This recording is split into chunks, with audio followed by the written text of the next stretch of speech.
नमस्कार, जय जगन्नाथ, जय सीताराम। श्री रामचरितमानस पाठर आज आम 14तम दोहा बालकांडर 14तम दोहा पाठ करवा।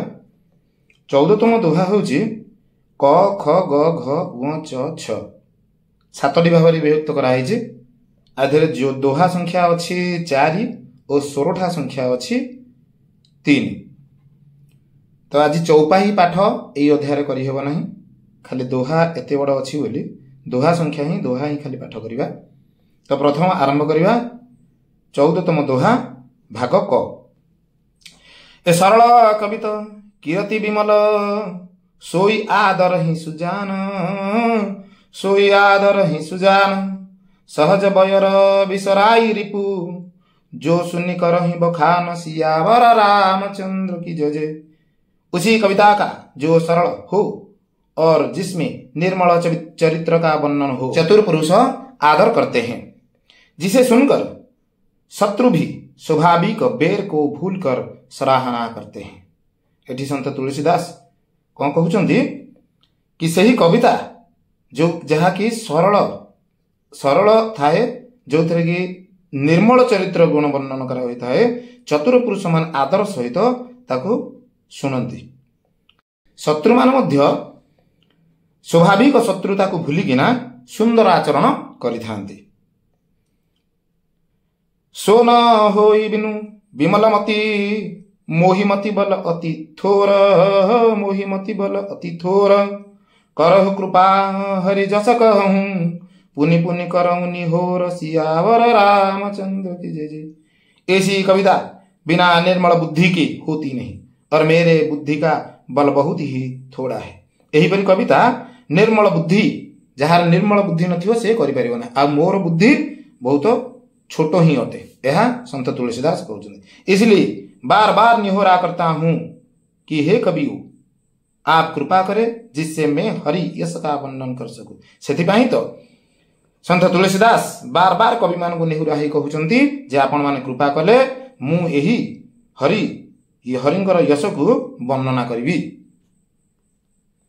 कवि कोविदर भुवर चरित मानस मंजु सर मराल, मानस मंजु मराल बाल विनय सुनी सुरुचि लखी, मो पर हो कृपाल सियावर रामचंद्र की जय जय।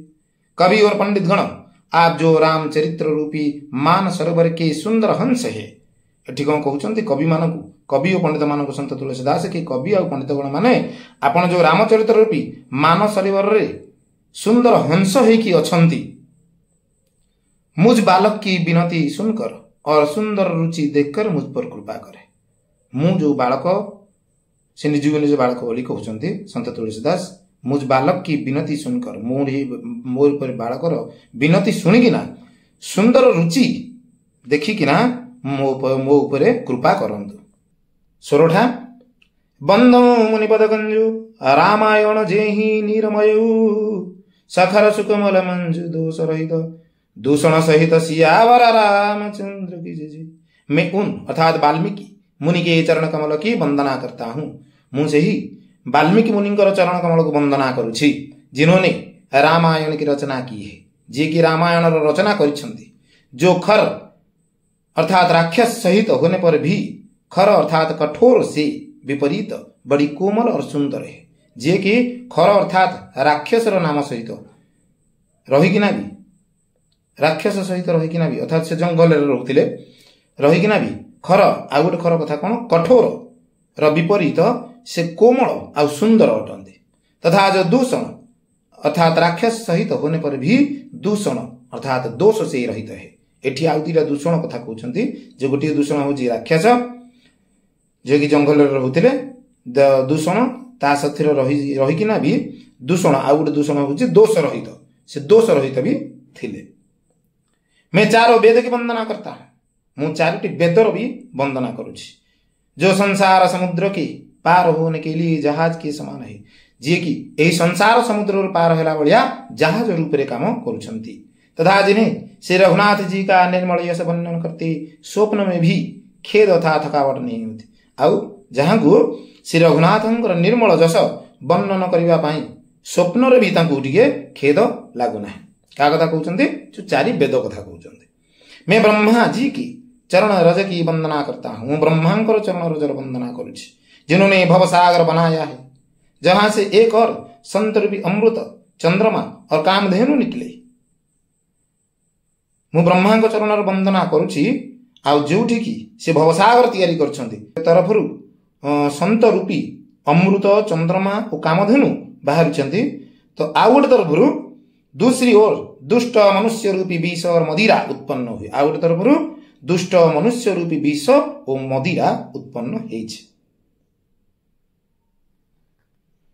ए विबुध विप्रबुध ग्रहचरण बंदी कहूं कर जोरी, बंदी कहूं कर जोरी, हो ही प्रसन्न पुरबहु सकल, मंजू मनोरथ मोरी, सियावर रामचंद्र की जय जय। देवता, ब्राह्मण, पंडित, ग्रह, इन सब के चरणों की वंदना करके हाथ जोड़कर कहता हूं कि आप प्रसन्न होकर मेरे सारे सुंदर मनोरथ को पूरा करें। एटी कौन कहउछन संत तुलसीदास कि देवता, ब्राह्मण, पंडित, ग्रह यही समस्तंकर चरणर वंदना करिकी हाथ जोड़िकी कहउछंती कि आपण माने प्रसन्न हुंतु आ मोर ए सुंदर मनोरथ को पूरा करंतु। तो आज पई एही अध्याय को एठी रखिबा। आसंता अध्याय रे चौपाई और 15तम दोहा पाठ करिबा। विषय वस्तु किपरि लागिला कमेंट माध्यम रे जणाइबे। रहिली। जय जगन्नाथ, जय सीताराम।